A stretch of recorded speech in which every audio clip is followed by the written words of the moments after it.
Bismillahirrahmanirrahim. Bismillahirrahmanirrahim. Assalamualaikum warahmatullahi wabarakatuh. Alhamdulillahi wa kafa, wassalatu wassalamu ala rasulillahil mustafa, wa ala alihi wa ashabihi wa man iqtafa. Hadirin dan hadirat yang dirahmati Allah, kita bersyukur kepada Allah pada kesempatan malam hari ini kita bisa lanjutkan kembali pembahasan kitab Rasyul Barat, Syarah Al-Adab Al-Mufrad. Kita masih dalam bab 124 tentang al-inbisat ilan nas. Bersikap lapang, supel, mudah interaksi dengan sesama manusia. Hadis yang ke-246 sudah kita baca dan kita bahas di Masjid An-Nasai hari Selasa kemarin. Tapi qadarullah karena kehabisan waktu, ada bagian yang saya belum sempat untuk berikan faedahnya. Tapi bagusnya kita baca dulu sekali lagi riwayatnya dari Atha bin Yasar. Dia berkata, Dari Atha bin Yasar dia berkata, aku bertemu Abdullah bin Amr bin Al-As dan kukatakan, beritahukan aku tentang sifat Rasulullah SAW dalam Taurat. ya, ada sahabat Nabi namanya Abdullah bin Amr bin Al-As. Dahulu dia pernah membaca Taurat yang asli. Adapun Taurat yang kemudian diganti-ganti, bab ini sudah tidak bertemu di situ. Dia pernah baca Taurat yang asli dan disebutkan sifat-sifat Nabi SAW. Terus? Dia menjawab, baik demi Allah, sungguh sifat beliau disebutkan dalam Taurat dengan sebagian dari yang ada di dalam Al-Quran. Wahai Nabi, sesungguhnya kami mengutusmu sebagai saksi dan pemberi kabar gembira serta peringatan. Ini sifat 1, 2, 3. Satunya saksi, 2 pemberi kabar gembira, ketiga pemberi peringatan. Ini masih disebutkan dalam Taurat. Saya tidak usah jelaskan lagi karena sudah ada di kajian Nasai. Kalau jamaah tidak ikuti Nasai, nanti bisa lihat di versi rekamannya, bisa ditonton di YouTube dan Facebook saya. Terus? Juga sebagai pelindung bagi orang-orang yang tidak dapat membaca dan menulis. Ini yang keempat. Terus? Engkau adalah hamba dan utusanku. Ini yang kelima. Aku memberimu nama Al-Mutawakkil yang bertawakal. Ini yang keenam. Bukan seorang yang berpengaruh buruk. 7. Dan bukan pula seorang yang berpengaruh kasar. Yang ke-8. Tidak membalas keburukan dengan keburukan. Ini yang ke-9. Tetapi memberi maaf dan pengampunan. Sepertinya melompat untuk bacanya. Tidak berteriak-teriak di tempat keramaian, ini yang ke-9. Tidak membalas keburukan dengan keburukan, itu yang ke-10. Terus? Tidak memberi maaf dan pengampunan. Tetapi memberi maaf dan pengampunan. Ini yang ke-11. Dan Allah tidak akan mematikannya hingga ia meluruskan agama yang bengkok, hingga mereka mengucapkan la ilaha illallah.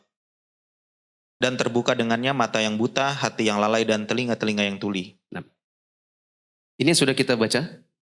Dan saya baru jelaskan sampai sifat yang ke-11. Tapi ada beberapa faedah yang mau saya tambahkan. Nabi SAW disebutkan di dalam riwayat ini, beliau itu la sokhabin fil aswaq. Nabi SAW bukan orang yang suka berteriak-teriak di tempat keramaian. Artinya Nabi SAW bukan orang yang mencontohkan kepada kita tentang bolehnya mengangkat suara sementara orang-orang bisa dengar dan terganggu. Kalau bicara keras terdengar itu pembicaraan yang bisa dipahami. Teriak-teriak itu membuat orang melihat ke arah dia sambil bertanya-tanya, ada apa sih? Ya. Misalnya orang di pasar teriak. Dengan suara keras, yang lain semua pasti akan menghadapkan wajah ke yang berteriak terus bertanya-tanya, ada apa? Ya. Nah kalau seandainya Nabi SAW bukan tipe orang yang suka teriak-teriak di tempat keramaian yang membuat orang lain terganggu, berarti seorang muslim seharusnya juga demikian. Tidak boleh dia membuat keramaian-keramaian yang sifatnya mengganggu orang. Contohnya kalau di zaman sekarang, fenomena sound horeg. Itu sangat bertentangan dengan sifat Nabi. Karena Nabi tidak suka mengganggu orang dengan suara-suara keras. Sedangkan sound horeg ini lebih daripada sekedar mengganggu. Bahkan dia sangat merusak. Merusak telinga orang, merusak hati karena orang jadi jengkel, merusak rumah-rumahnya orang, harta benda. Jadi di dalamnya ada unsur ya, idza, itu mengganggu orang. Di situ ada unsur ifsad, di situ ada unsur idha'atul mal, membuang-buang harta. Ada sebagian yang pernah kasih, meskipun di blur gitu ya, tapi bisa kelihatan itu isinya perempuan-perempuan joget seronok gitu. Ini di sini ada unsur maksiat yang lain, yaitu penampilan perempuan-perempuan dengan aurat dan joget-joget. Saya ada baca di internet, ada orang bilang gini, cuman SDM rendah yang suka. Dibalas sama pengusaha sound horeg, sok SDM tinggi. Ya, kalau saya bisa gabung di pembicaraan itu, saya mau bilang, sebenarnya antum tidak butuh jadi SDM tinggi hanya untuk memahami jeleknya sound horeg. Kita tidak butuh SDM tinggi-tinggi kok. Antum cukup butuh satu. Di SD dulu belajar nggak PPKN? PMP. Pendidikan Moral Pancasila. Pendidikan kewarganegaraan. Di situ kita diajarkan dari kecil yang namanya toleransi. Tepos liro. Menghargai orang lain. Gak boleh kita memaksakan kesenangan kita lalu merugikan orang lain. Tidak boleh kita memaksakan apa yang kita sukai dalam kondisi itu mengganggu orang dalam jumlah banyak. Ya. Kita cukup belajar Quran kok di TPA dulu. Jadi kalau kita sudah belajar alif bata, tamat Iqra 1 sampai 6, dan itu nggak butuh SDM tinggi-tinggi, lanjut bisa baca Quran. Kalau antum baca Quran, antum akan ketemu firman Allah Ta'ala. Waqasid fi masyik. Waqdud min sautik. Inna angkarat aswati law sautul hamir. Sederhanalah dalam berjalan. Ya, turunkan suaramu. Sesungguhnya suara yang buruk di sisi Allah itu adalah suara keledai.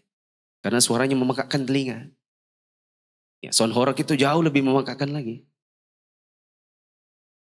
Jadi kita justru bukan sok SDM tinggi, tapi justru antum dengan SDM rendah sekalipun seharusnya bisa memahami. Sama seperti orang ketika dialog tentang negara Israel menyerang Palestina. Ya, itu adalah genosida, itu adalah pembantaian kepada orang lain, itu adalah masalah Yahudi lawan Islam. Orang bilang, Allah, sok yang paling Islami.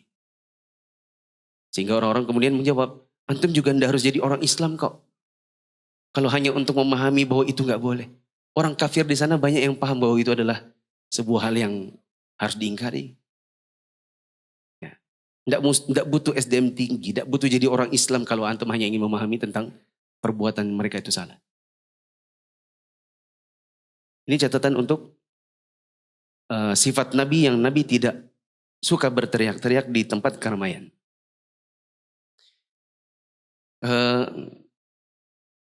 Kemudian jamaah yang dirahmati Allah, ada di bagian sifat Nabi yang ke-11. Nabi itu memberi maaf dan pengampunan.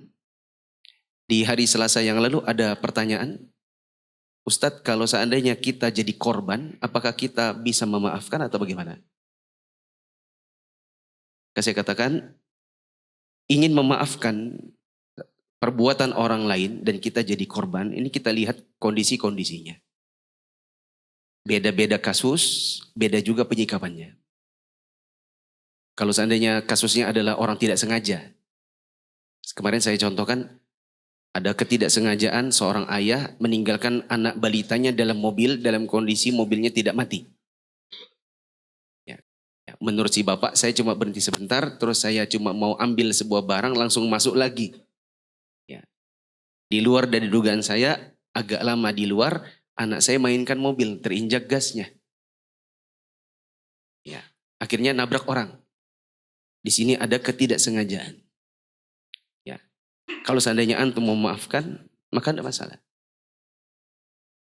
Ada juga tipe orang yang memang dalam sebuah kasus, dia orang yang harus dikasih pelajaran. Misalnya sebagian orang yang memang tipenya tipe penipu, tipe tidak amanah. Dalam kondisi seperti ini bisa jadi yang lebih bagus adalah dimaafkan tapi tetap diperkarakan. Dimaafkan artinya orangnya, ayo sudahlah. Tapi bagaimanapun antum tetap harus bertanggung jawab. Apakah kemudian dia ganti dengan asetnya, ataukah malah ya dipenjara kalau dia tidak punya aset. Karena khawatirnya kalau tipe-tipe seperti ini dibiarkan dan semua orang lapang dada hanya untuk memaafkan, khawatirnya akan timbul korban baru. Dalam kondisi seperti ini bisa jadi yang terbaik adalah orang lain ditahdir dari dia. Jadi kita bilang, saya mentahdir antum dari si fulan. Ini kalimat yang benar. Si penipu ini misalnya anggaplah namanya Ato gitu. Anto lah misalnya. Gitu ya. Kalau ada yang namanya sama ya mohon maaf. Misalnya si penipu namanya Anto. Yang benar kalimatnya begini, saya mentahdir antum dari Anto. Karena Anto itu penipu. Jangan kerjasama apapun muamalah duit sama dia. Ini kalimat yang benar. Kalimat yang sering kita pakai, saya tahdir si Anto, salah. Ya, hadzara yuhadziru tahdiran itu artinya memperingatkan orang dari, bukan menjauhkan, paham ya maksud saya? Bukan boikot artinya. Tahdir itu mengingatkan orang dari keburukannya siapa? Bukan memboikot. Paham maksud saya?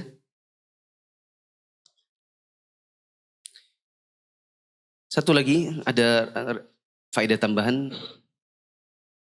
Kemarin ada perkataan di Nasai itu, Nabi SAW itu orangnya tidak kasar. Ya. Laisa bifadhin wala ghalidh. Nabi itu tidak kasar, tidak juga keras. Disebutkan sini, Nabi tidak punya perangai buruk, bukan juga orang yang berperangai kasar. Kemudian di pertemuan Nasa itu saya bilang, kalau bisa, kita belajar yang namanya ganti intonasi, bahasa, diksi, kalau seandainya di dalamnya ada unsur kasar. Terus saya sempat contohkan, kalau di Balikpapan ini, kita punya kalimat-kalimat tertentu yang kalimat itu sebenarnya tidak cocok. Kalau disandarkan dengan perbuatan atau perangainya Nabi SAW. Ya. Kita punya kalimat-kalimat kasar di sini. Kalau zaman sekarang ada istilah baru namanya soft spoken. Belajar bicaranya lembut. Nah kalau bisa kalimat-kalimat seperti itu diganti. Misal, ada kalimat umumnya, ini umumnya kita, logat-logat kita, ada versi soft spokennya.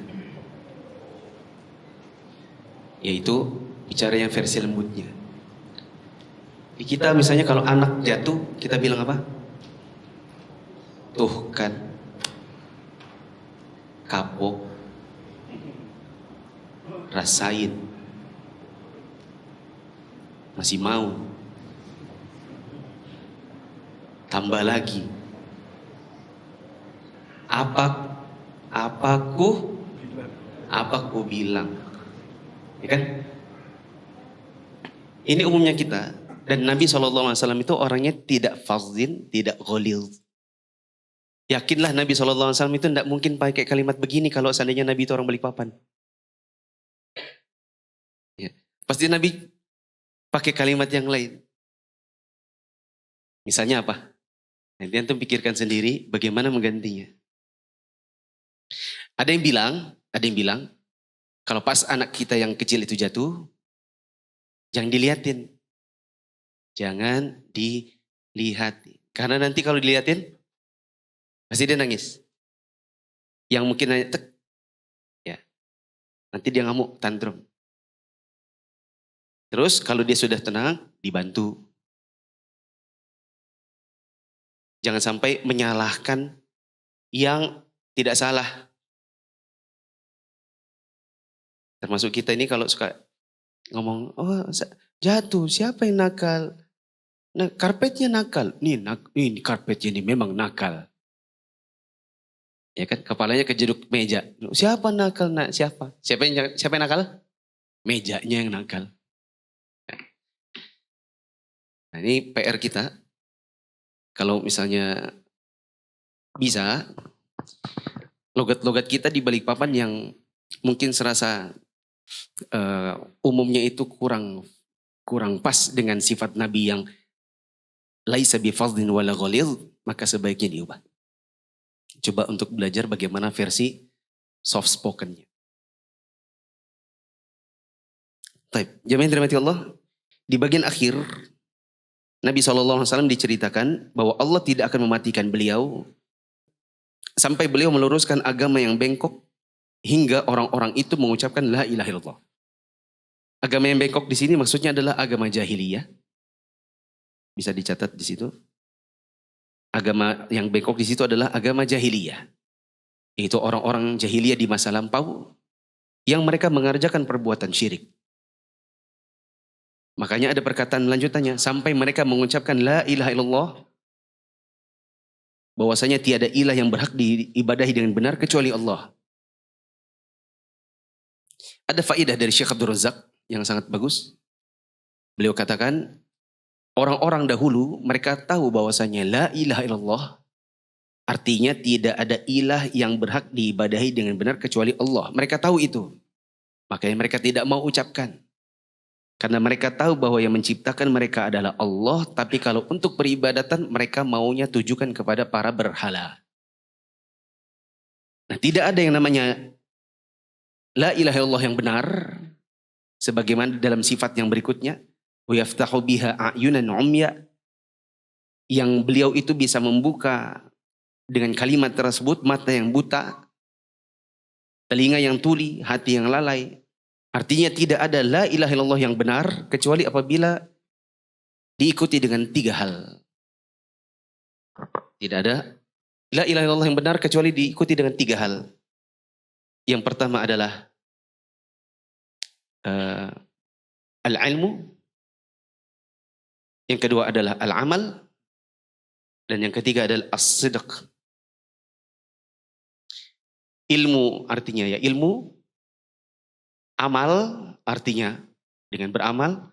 As-sidq artinya dengan jujur. Kita harus mengucapkan la ilaha illallah dengan ilmu supaya tidak seperti orang Nasrani. Di mana orang Nasara atau orang Nasrani, mereka itu beramal tapi tidak punya ilmu. Tidak bisa juga kita mengucapkan la ilaha illallah tanpa amal. Karena nanti seperti orang Yahudi. Karena orang Yahudi itu mereka berilmu tapi mereka tidak beramal. Apa contohnya? Mereka tahu di dalam Taurat itu ada ajaran bahwa yang berzina itu harusnya dirajam. Tapi mereka tidak mau amalkan ini. Orang Yahudi di masa lampau mereka kalau baca ayat tentang rajam ditutup ayatnya. Mereka tahu tapi tidak diamalkan. Sebaliknya orang Nasrani senang beramal tapi bodoh. Karena rahib-rahib mereka mengganti Injil yang Allah turunkan dan mereka akhirnya beramal tanpa ilmu. Jangan juga mengucapkan la ilaha illallah tanpa as-sidq atau jujur. Karena yang seperti nanti seperti orang munafik. Karena orang munafik itu mereka mengucapkan tapi tidak dengan jujur. Bahkan mereka ikut jihad bersama Nabi. Ikut sholat berjamaah bersama Nabi. Mereka mengucapkan la ilaha illallah tapi tidak dengan jujur. Makanya Nabi SAW sampai mengatakan, sesungguhnya sholat yang paling berat bagi orang munafik adalah sholat subuh dan sholat isya. Dari sini kita bisa ambil kesimpulan berarti orang munafik juga sholat jamaah. Orang munafik di masanya Nabi, mereka sholat jamaah. Tapi mereka tidak jujur dengan la ilaha illallahnya. Gitu. Apa yang tampak seperti Islam. Adapun yang di dalam batin, isinya adalah kebencian terhadap Islam. Nah, wallahu a'lam bishawab. Sampai di sini untuk riwayat 246. Kita lanjut ke riwayat berikutnya 247. Riwayat 247. Abdullah bin Saleh mengabarkan kepada kami, ia berkata, Abdul Aziz bin Abi Salamah mengabarkan kepadaku dari Hilal bin Abi Hilal dari Atha bin Yasar. Riwayat ini sebenarnya sama, kurang lebih isinya dengan 246. Jadi nanti kita baca saja tapi tidak kita jelaskan. An Abdullah ibn Amr qol, Dari Abdullah bin Amr ia berkata, inna hadhil ayata allati fil Qur'ani ya ayyuhan nabi inna arsalnaka syahidan wa mubasysyiran wa nadhira fit Taurati nahwahu. sesungguhnya ayat ini ada dalam Al-Quran. Wahai Nabi, sesungguhnya kami mengutusmu sebagai saksi dan pemberi kabar gembira serta pemberi peringatan dalam Taurat dan seperti hadis di atas. Ya. Isinya sama seperti yang sebelumnya. Bahwa di dalam Taurat yang asli disebutkan tentang sifat-sifat seorang Nabi Muhammad SAW sebagaimana yang ada di dalam Al-Quran seperti pada ayat yang disebutkan tadi. Lanjut 248. Riwayat 248. Ishaq bin Al-A'la. Ishaq bin Al-A'la mengabarkan kepada kami, ia berkata, Amr bin Al-Harith mengabarkan kepada kami, ia berkata, Abdullah bin Salim Al-Ash'ari mengabarkan kepadaku dari Muhammad, yaitu Ibnul Walid Al-Zabidi, dari Ibnu Jabir, Az-Zubairi. yaitu Itu apa? Zabidi. Terus? Yaitu Ibnul Walid Al-Zabidi dari Ibnu Jabir, yaitu Yahya bin Jabir. Bunyinya, An Abdurrahman ibn Jubair ibn Nufair haddathahu anna abahu haddathahu. Dari Abdurrahman bin Jubair bin Nufair, ia mengabarkan kepadanya, Annahu sami'a Muawiyata yaqul. bahwa ia mendengar Muawiyah mengatakan, Di situ Muawiyata salah, yang benar Muawiyata. Apa katanya? Sami'tu minan Nabi sallallahu alaihi wasallam kalaman nafa'ani Allahu bihi. aku mendengar dari Nabi SAW suatu sabda yang semoga Allah memberiku manfaat dengannya. Sami'tuhu yaqul au qal sami'tu Rasulullah sallallahu alaihi wasallam yaqul. Aku mendengar beliau bersabda atau ia berkata, aku mendengar Rasulullah SAW bersabda, Innaka idza taba'ta ar-ribata fin nasi afsadtahum. jika engkau mengikuti keraguan pada manusia, niscaya engkau akan merusak mereka. Fa inilah attabi'u ar-ribata fihim fa ufsiduhum. Maka aku tidak mengikuti keraguan pada mereka karenanya aku tidak ingin merusak mereka. Di situ yang benar ufsiduhum. Bukan ufsidahum.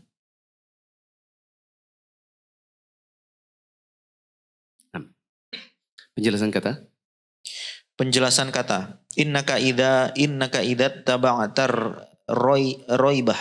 Ribah. Innaka idza taba'ata ribah. Jika seseorang menuduh orang yang lain dan mengumumkannya secara terang-terangan dikarenakan berburuk sangka kepada mereka, maka hal tersebut akan mengantarkan mereka melakukan apa yang ia tuduhkan sehingga rusaklah mereka. Boleh juga diberi catatan. Ribah boleh juga disebut dengan kecurigaan. Kecurigaan. Umumnya kita kenal raib. Itu artinya keraguan. Ya. Dari keraguan ini bisa kita cari padanan katanya kecurigaan. Adapun di sini disebutkan menuduh orang lain secara terang-terangan, padahal itu hasil buruk sangka saja, belum dibuktikan. Kedua hadis. Kandungan hadis ini menunjukkan dorongan dari seorang imam agar mengabaikan dan tidak mencari-cari aib orang lain, serta anjuran agar menutupinya dan memaafkan mereka. Dan yang semisal dengan hadis ini adalah hadis Nah Rasulullah SAW an yatturqar rajulu ahlahu lailan yatakhawwanuhum au yaltamisu atharatihim. Rasulullah SAW melarang seseorang mendatangi istrinya di waktu malam untuk menuduhnya berkhianat atau mencari kesalahannya. Diriwayatkan oleh Muslim dari Jabir. Jemaah yang dirahmati Allah, di sini dibawakan kisah dari Muawiyah bin Abi Sufyan radhiyallahu anhuma. Dan Muawiyah ini adalah seorang sahabat Nabi yang dia punya banyak kelebihan, punya banyak keutamaan. Bahkan para ulama mengarang kitab-kitab tentang keutamaan Muawiyah. Tetapi apa yang terjadi pada Muawiyah, ya, bahwa sebagian orang tidak ragu untuk mencela beliau. Meskipun dia seorang sahabat Nabi. Makanya Nabi SAW sampai mengatakan, la tasubbu ashabi. Jangan kalian cela para sahabatku.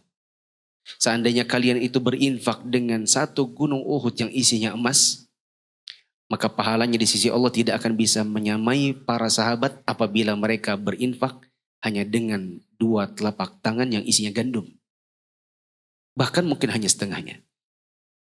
Seandainya pun setengah telapak, maaf 1 telapak isinya hanya gandum, disedekahkan oleh para sahabat, maka di sisi Allah pahalanya tetap lebih besar daripada kita semua yang bukan para sahabat, meskipun infak kita segunung yang isinya apa tadi? Emas. Oleh karenanya apapun yang terjadi pada sebagian sahabat Nabi tidak boleh kita mencela mereka. Karena ini yang Nabi perintahkan. Atau yang Nabi larang dari kita, yaitu mencela para sahabat. Muawiyah, banyak orang yang mencelanya. Karena ada beberapa faktor. Ada yang mencelanya dikarenakan perselisihan beliau dengan Ali. Perselisihan beliau dengan Ali. Sebagian orang membuat fitnah bahwa Muawiyah ini kepengen sekali berkuasa. Makanya dia pengen merebut kekuasaan itu dari Ali. Ini orang jahil yang ngomong. Terjadi fitnah di antara para sahabat sebagai ujian buat mereka. Akan tetapi tidak boleh bagi kita untuk berkata-kata yang lancang tentang kehormatan mereka. Di sini ada perkataan Syekh Abdul Razak.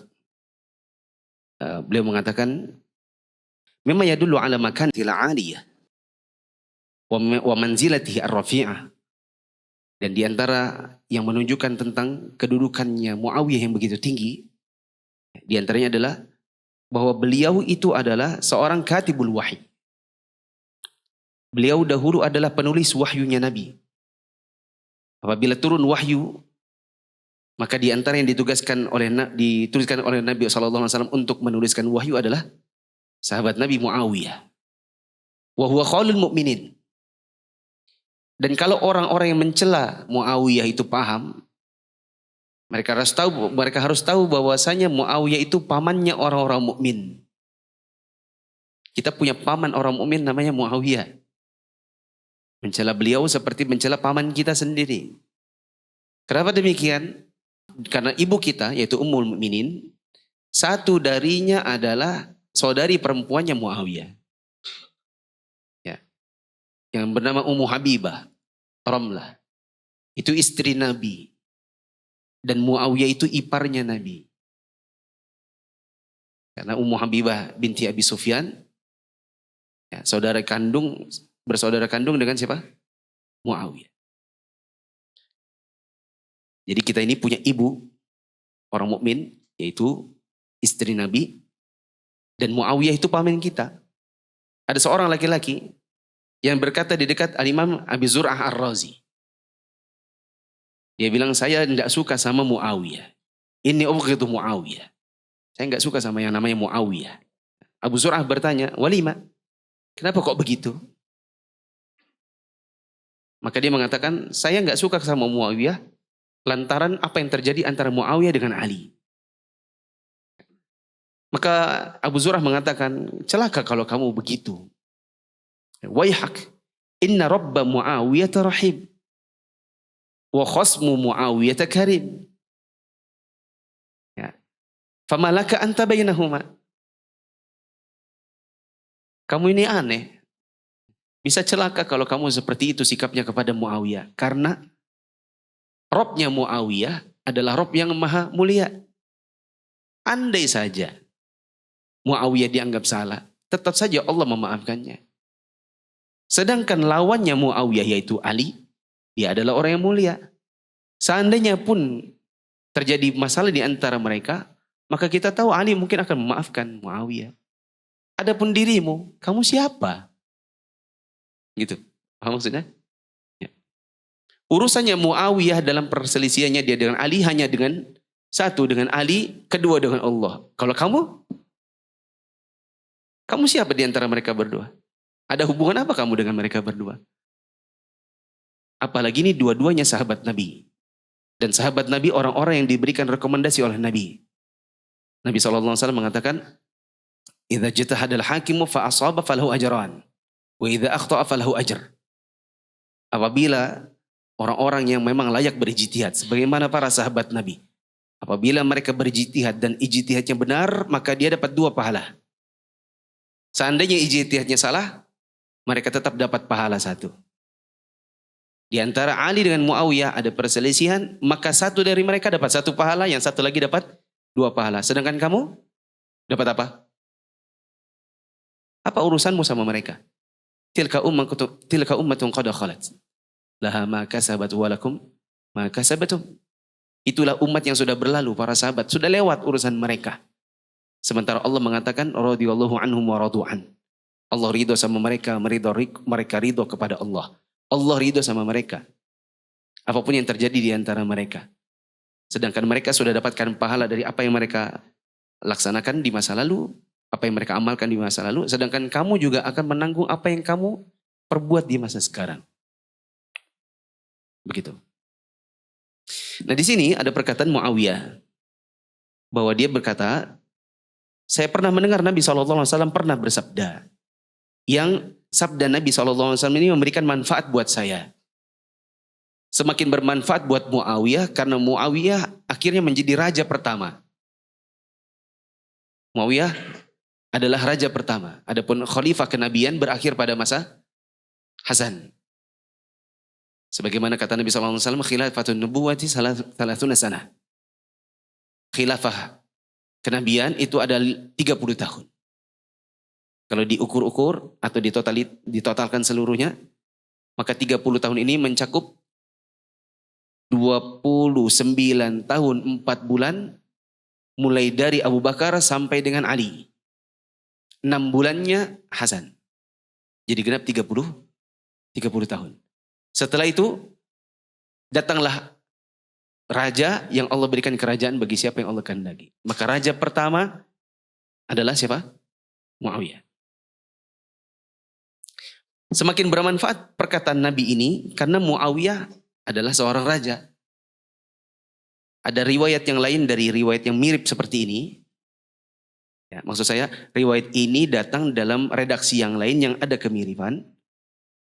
Di mana Nabi SAW mengatakan tentang khalifah atau tentang seorang amir. Ini kan umum ya, kalimatnya gini. Jika engkau mengikuti keraguan dalam bermuamalah atau jika engkau mengikuti kecurigaan dirimu dalam bermuamalah dengan manusia, niscaya engkau akan merusak mereka. Ini redaksi umum. Datang redaksi yang lain, jika seorang pemimpin mengikuti kecurigaan-kecurigaan dalam bermuamalah dengan masyarakat, niscaya dia akan bisa merusak masyarakat. Ya.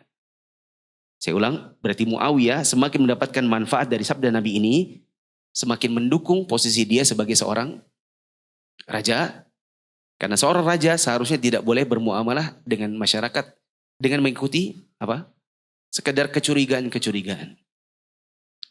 Baik. Nabi SAW bersabda di sini, innaka idza taba'ta ar-ribata fin nasi afsadtahum.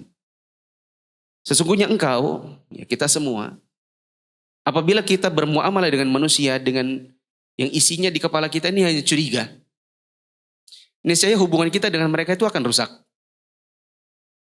Kalau kita bermuamalah dengan kaum muslimin, isinya tidak ada rasa percaya, maka kita dengan mereka pasti tidak akan punya hubungan yang langgeng. Coba kalau kita misalnya punya perusahaan. Ya, nggak usah perusahaan lah, kita punya toko. Tidak kita sendiri yang menjaga toko itu, tapi kita punya karyawan misalnya. Tapi kita tidak punya rasa percaya sama mereka. Serba selalu curiga. Ya, maka nggak akan ada karyawan yang mau bertahan. Di toko kita paling sebulan berhenti. Ya. Istilahnya itu Pak turnover. Ya turnover ya. Karyawan masuk keluar. Turnovernya akan tinggi. Ya. Karena di dalamnya adalah orang yang kerja tidak akan nyaman. Urusan sama bos ini isinya curiga terus. Dikit-dikit dia nanya, mana duit yang ini, mana duit ini, yang ini mana, ayo kamu gimana. Pusing saya di sini nih. Ya. Kita sudah store, dia curigai kita. Kita sudah laporkan, laporannya diperiksa rigid, bagus sih dia detail. Tapi di kulik-kuliknya terus, kemudian kita dicurigai, jangan-jangan Jangan-jangan ini harganya bukan segini nih. Jangan-jangan ini lebih rendah ini. Kita nggak enak sama dia. Ini dalam hubungan kita secara mikro dengan sesama kaum muslimin. Apalagi kalau menjadi seorang pemimpin. Kalau seorang pemimpin isinya adalah kecurigaan kepada bawahan-bawahannya, maka negara bisa tidak kondusif. Nah, dalam ruang lingkup yang lebih kecil lagi, misalnya kita jadi seorang pemimpin di dalam rumah tangga, ya, kita titip duit sama istri, kita amanahkan duit untuk belanja kepada anak. Tapi kalau isinya di kepala kita selalu curiga, maka hubungan kita dengan istri, hubungan kita dengan anak tidak akan langgeng. Nah, bisa merusak hubungan yang ada di dalam rumah. Karena isinya selalu curiga dan curiga. Perkataan saya ini tidak bertentangan dengan faidah di Masjid Nasai. Di dalam riwayat yang lain, di buku ini sudah berlalu babnya. Nabi SAW itu punya amanah. Isinya daging atau tulang. Dititipkan kepada budak. Budaknya disuruh bagi. Maka saat menitipkan itu Nabi hitung. 1, 2, 3. Ini bagi ke misalnya 10. Supaya budaknya bersikap amanah. Ya, supaya tidak ada celah di mana dia merasa bahwa Nabi SAW itu orangnya tidak detail gitu. Ya, mudah dibohongi. Supaya tidak ada perasaan seperti itu yang membuat mereka tidak amanah. Paham sampai sini? Nah, ini tidak bertentangan dengan ini. Ya, kita berikan ruang kepada mereka untuk tetap bisa dipercaya. Yang Nabi tidak sukai adalah kalau isinya curiga terus, begitu. Maka misalnya kita praktekkan riwayat ini di dalam rumah tangga kita, kita kasih ke istri kita uang belanja, jangan segala sesuatu mesti dihitung mana kwitansinya, sampai sayur pun harus ada notanya. Khawatirnya istri kita merasa kita tidak memberikan ruang untuk dia dipercayai. Bisa jadi dia bilang, sudah gini aja Bi, gak usah kasih uang. Kita ke pasar, saya yang ambil, Abi yang bayar. Biar percaya. Ya kan? Dan hubungan kita dengan istri gak akan nyaman. Paham ini? Maka jangan selalu dikit-dikit curiga. Apa-apa semua harus pakai nota. Tapi jangan juga tanpa nota sama sekali. Sesekali butuh ditanya, berapa tadi beli bensin? Mana kembaliannya? Sesekali butuh. Supaya istri tidak merasa kita ini suami yang mudah dibohongi. Paham maksud saya? Baik. Kita pindah ke riwayat berikutnya, 249. Silakan. Riwayat 249. Muhammad bin Ubaidillah mengabarkan kepada kami, ia berkata, Hatim mengabarkan kepada kami dari Muawiyah bin Abi Muzarrid dari ayahnya, ia berkata, Sami'tu Abu Hurairah yaqul, aku mendengar Abu Hurairah berkata, Sami'tu udhunaya hatani wa basura aynaya hatani Rasulullah sallallahu alaihi wasallam akhadha bi yadayhi jami'an bi kaffayil Hasan awil Husain. Dua telingaku ini mendengar dan dua mataku ini melihat kedua tangan Rasulullah sallallahu alaihi wasallam memegangi dua telapak tangan Al Hasan atau Al Husain. Awil Husain sallallahu alaihi. Salawat Allah tercurah atas keduanya. Qadamaihi ala qadami Rasulillah sallallahu alaihi wasallam. Dan kedua kakinya pada kaki Rasulullah sallallahu alaihi wasallam. Wa Rasulullah sallallahu alaihi wasallam yaqul. Beliau lalu bersabda, irqah, panjatlah. Qala faraqiyal gulamu hatta wada'a qadamaihi ala sadri Rasulillah sallallahu alaihi wasallam. Maka naiklah ia hingga bisa meletakkan kedua telapak kakinya di dada Rasulullah sallallahu alaihi wasallam. Di situ ada salah lagi harokatnya. Yang benar ala sadri Rasulillah.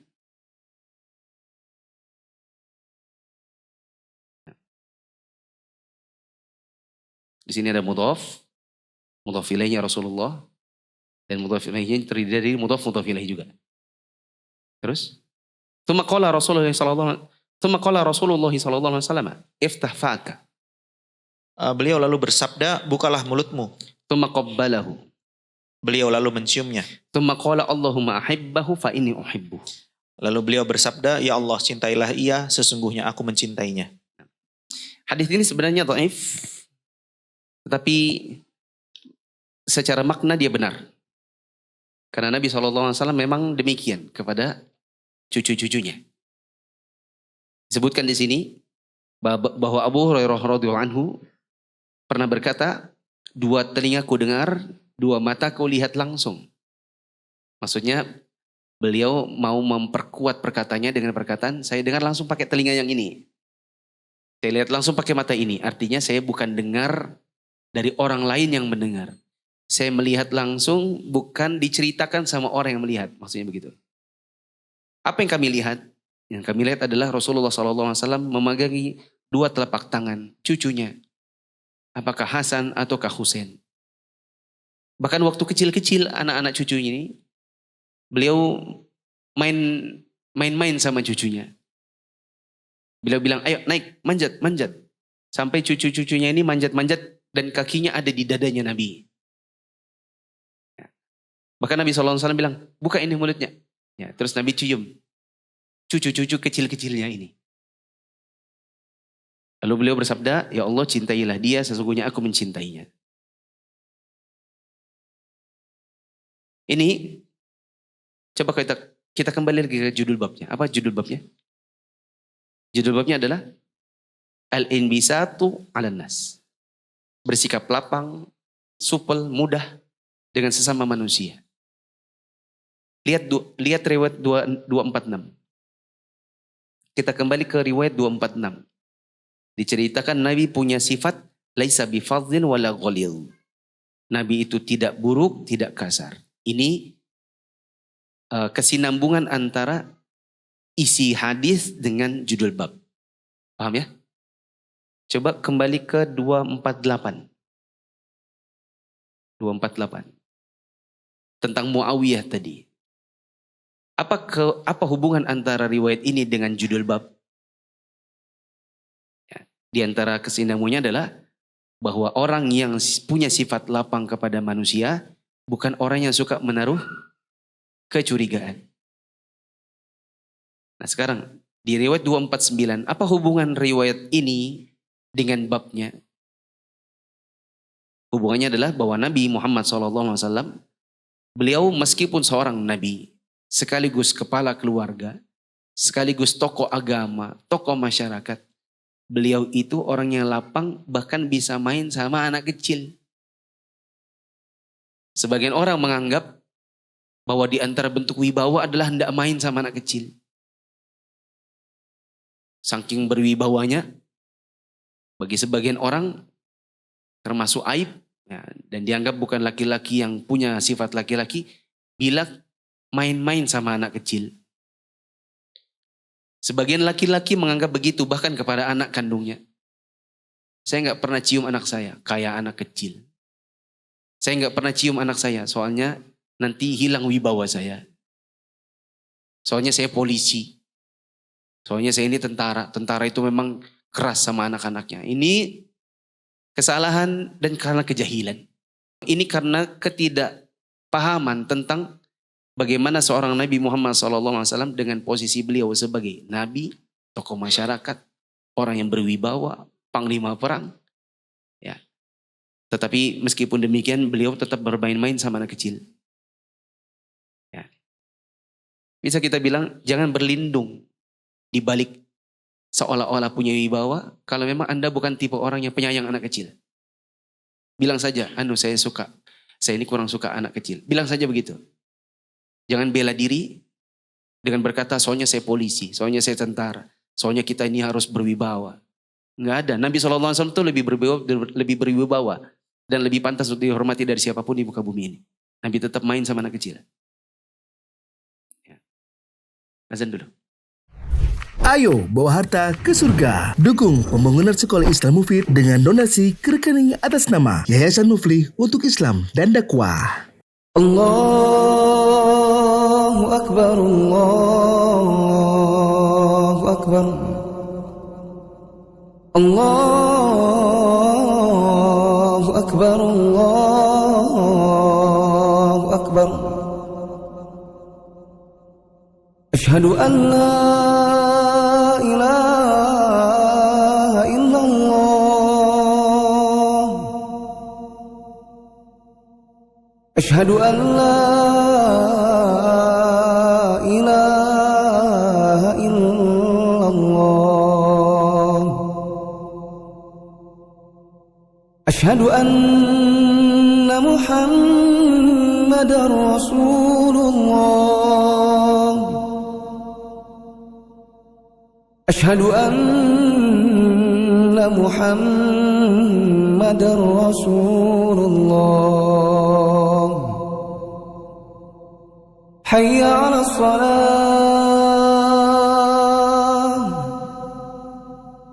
حي على الصلاة حي على الفلاح حي على الفلاح الله أكبر الله أكبر لا إله إلا الله. Sebelum saya ke faidah untuk riwayat terakhir ini ada faedah dari Syekh Abdul Razak tentang Muawiyah tadi. Beliau sebutkan perkataan sebagian ulama. Kalau seandainya ada orang berkomentar jelek tentang sahabat-sahabat Nabi, berarti orang ini punya penyakit dalam hatinya. Punya kedengkian. Dalilnya adalah firman Allah Ta'ala dari surat Al-Hasyr. Firman Allah Ta'ala, yaquluna rabbana ighfir lana wa li ikhwanina alladhina sabaquna bil iman wa la taj'al fi qulubina ghillan lil ladzina amanu. Orang-orang yang datang setelah para sahabat, orang mukmin seperti kita, kalau lurus, maka mereka akan berkata, mereka akan berdoa, apa doanya? Ya Allah, Rabbana ighfir lana, ya Allah ampunilah kami. Wali ikhwanina alladzina sabaquna bil iman, ampunilah orang-orang mukmin yang datang sebelum kami. Siapa mereka? Sahabat Nabi. Wala taj'al fi qulubina ghillan lil ladzina amanu, dan jangan jadikan kami orang-orang yang di dalam hatinya ada kedengkian, penyakit kepada orang-orang beriman. Jadi maksudnya gini, yang datang setelah sahabat Nabi seharusnya berdoa, jangan jadikan kami orang yang punya penyakit ya Allah kepada para sahabat. Berarti kesimpulan baliknya adalah siapa yang mencela sahabat Nabi berarti punya penyakit gitu.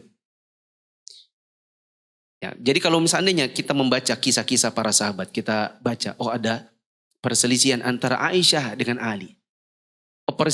Perselisihan antara Ali dengan Muawiyah.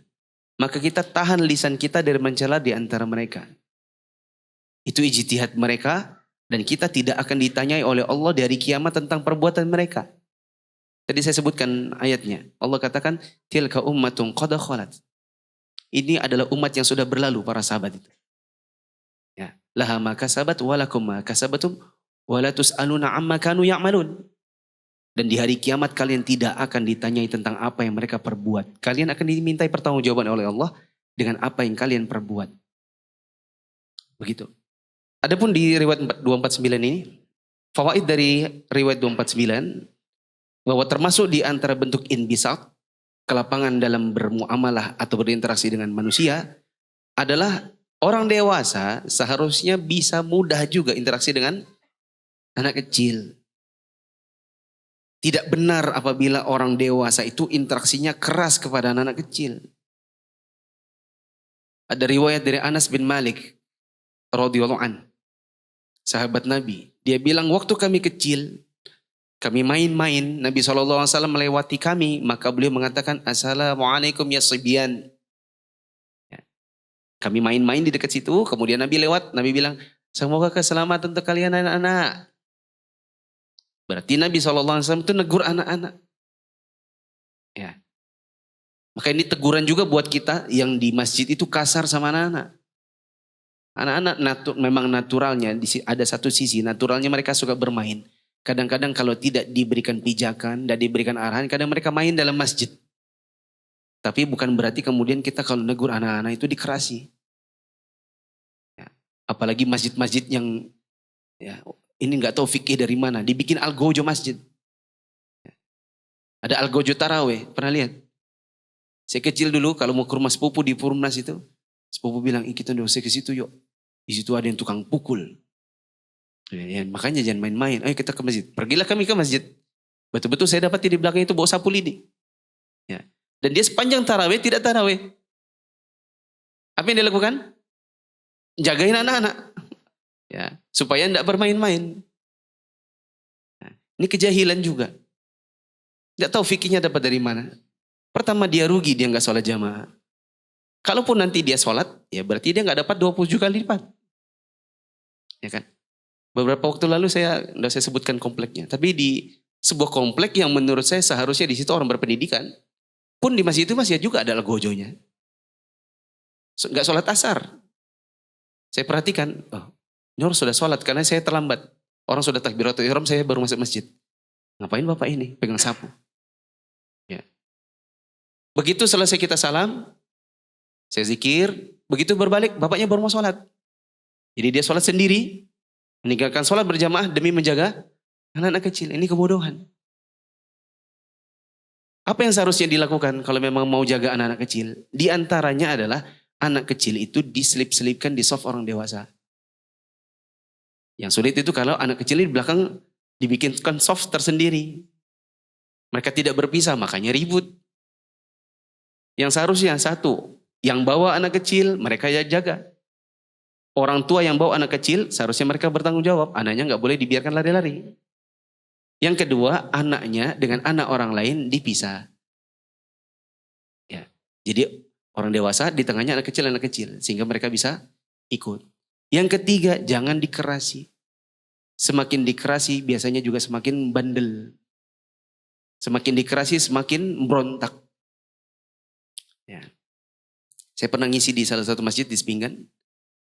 Bapak itu ada satu bapak-bapak yang tidak suka kalau selesai salam anak-anak langsung berdiri. Cuma cara menegurnya dia, begitu selesai salam, Assalamualaikum warahmatullahi wabarakatuh, Assalamualaikum warahmatullahi wabarakatuh. Dia langsung mengedarkan pandangannya terus dia bilang, duduk. Zikir dulu, jangan pulang dulu, zikir dulu. Membuat keributan. Anak-anak begitu juga bukan mereka tahu manfaat zikir, yang ada malah duduk hanya karena rasa takut sama orang tua yang berteriak. Begitu. Adapun Nabi SAW, beliau inbisat meskipun sama anak-anak kecil. Ada anak kecil, saudara tirinya Anas bin Malik kehilangan burung karena burungnya terbang. Maka Nabi SAW hibur. Beliau bilang, ya Aba Umair, ma fa'alan Nughair. Kenapa burungnya Bu Umair? Oh terbang kah? Ya. Nabi SAW sholat 5 waktu. Beliau dengar ada anak kecil, khawatirnya menyusahkan ibunya, maka beliau perpendek sholatnya. Ada anak yang nangis. Ini menunjukkan bahwa Nabi itu punya sifat inbisat meskipun kepada anak kecil. Wallahu a'lam bishawab. Demikian kurang lebihnya saya mohon subhanakallahumma wa bihamdika asyhadu an la ilaha illa anta astaghfiruka wa atubu ilaik. Assalamualaikum warahmatullahi wabarakatuh.